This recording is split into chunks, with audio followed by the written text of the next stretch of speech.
Anda kembali di berita utama bersama saya Sri Gunawan. Perang Amerika Serikat Israel melawan Iran telah memasuki pekan kelima dan belum ada tanda-tanda mereda. Di awal ketegangan Februari lalu, Trump menyatakan perang diperkirakan berlangsung 4 hingga 6 minggu. Eskalasi perang memuncak pada pekan keempat ditandai ancaman terhadap infrastruktur vital dan pertempuran intensif di perbatasan Lebanon Israel.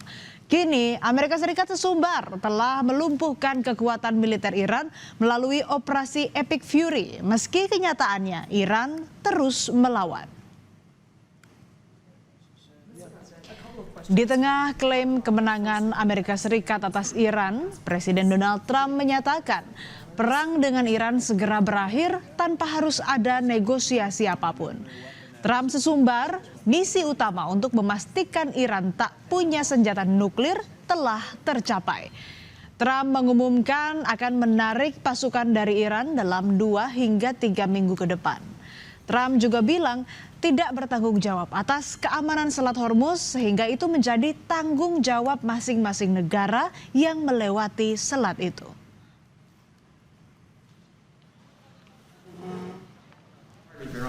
The U.S. will be gone or done with the war in 2 I think with 2 or 3 weeks. Not 3 weeks. If it is We'll 3 leave weeks, because then it there's will no be reason for us to do this. Look, problem with the Strait, a guy can take a mine, drop it in the water, and say, "Oh, it's unsafe."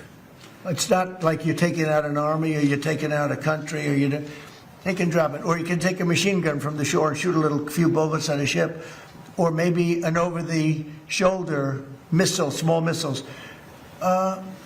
That's not for us. That'll be for France. That'll be for whoever's using the strait. But I think when we leave, probably that's all cleared up. Today I heard tremendous numbers of ships were sailing through. Pernyataan Trump soal segera mengakhiri perang seakan menjawab desakan masyarakat Amerika Serikat yang mulai gerah dengan dampak perang. Gelombang unjuk rasa besar-besaran dengan slogan No Kings berlangsung di Amerika Serikat. Di Los Angeles, unjuk rasa sempat ricuh. Polisi menembakkan gas air mata dan granat asap ke arah massa. Unjuk rasa digelar untuk memprotes kebijakan Trump yang dinilai kontroversial, termasuk soal perang terhadap Iran.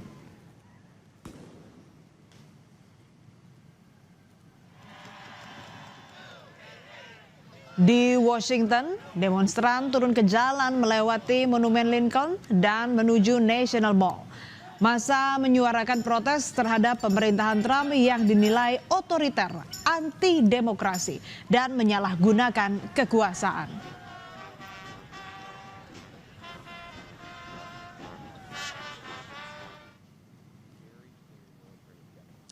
Di tengah gelombang protes terhadap dirinya, Trump juga mengklaim Iran sedang dihancurkan lebih cepat.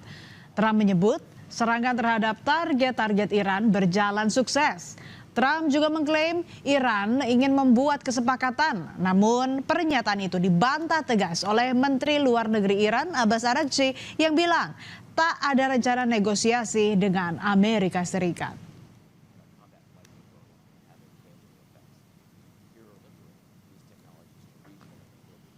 Sebelumnya saudara, Trump juga melontarkan pernyataan yang menyebut telah terjadi perubahan rezim di Iran. Trump menyebut sejumlah petinggi Iran tewas dalam serangan Amerika Serikat Israel. Trump menambahkan pemimpin tertinggi Iran yang baru, Ayatollah Mojtaba Khamenei, kemungkinan terluka parah. But we've had regime change, if you look already, because the one regime was decimated, destroyed, they're all dead. The next regime is mostly dead.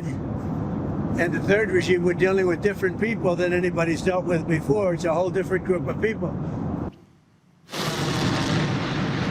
Di tengah berbagai klaim yang dilontarkan Trump, Iran terus melancarkan serangan.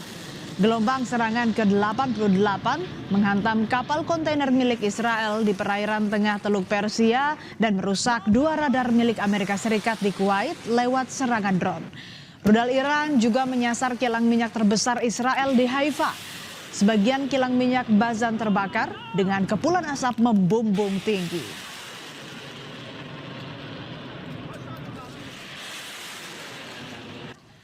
Dampak perang Amerika Serikat Israel melawan Iran kian meluas. Jaringan kelompok pendukung Iran yang dikenal sebagai poros perlawanan, yakni Hizbullah di Lebanon dan Houthi di Yaman, bergerak membantu Iran.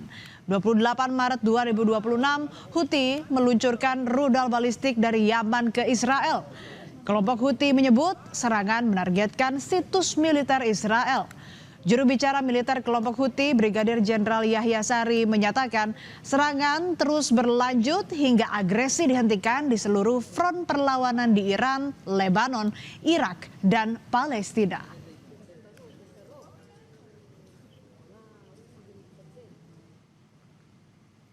Sebelumnya, saudara, kelompok Hizbullah Lebanon juga terjun membantu Iran.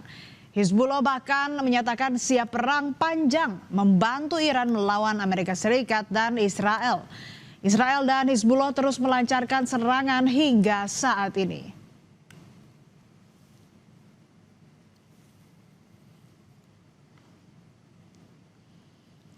Eskalasi perang pertempuran di perbatasan selatan Lebanon Palestina yang diduduki Israel kian memanas, saudara. Tentara Israel terus menjadi korban penyerangan Hizbullah dan mengonfirmasi 4 tentaranya tewas dalam operasi di Lebanon Selatan. Israel kewalahan dengan gempuran Iran dan poros perlawanan Hizbullah dan Houthi.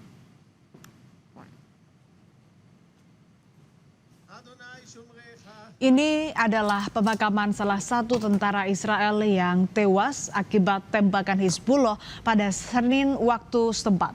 Militer Israel mengatakan Sersan Liran tewas dalam pertempuran di Lebanon Selatan.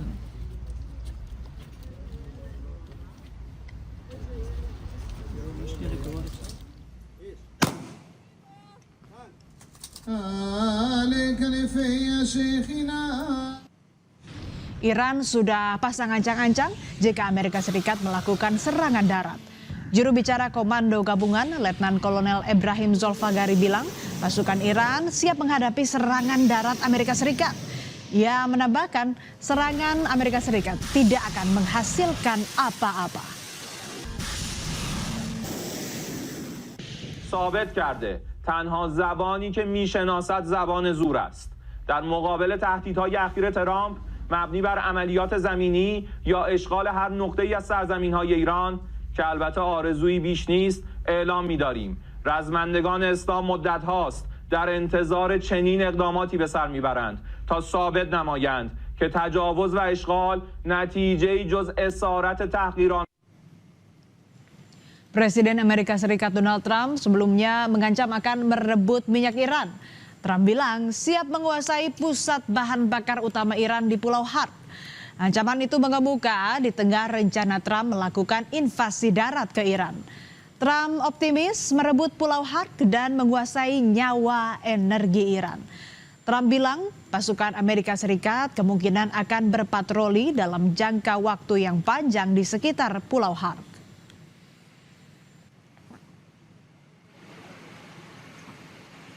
Trump kini dikejar waktu.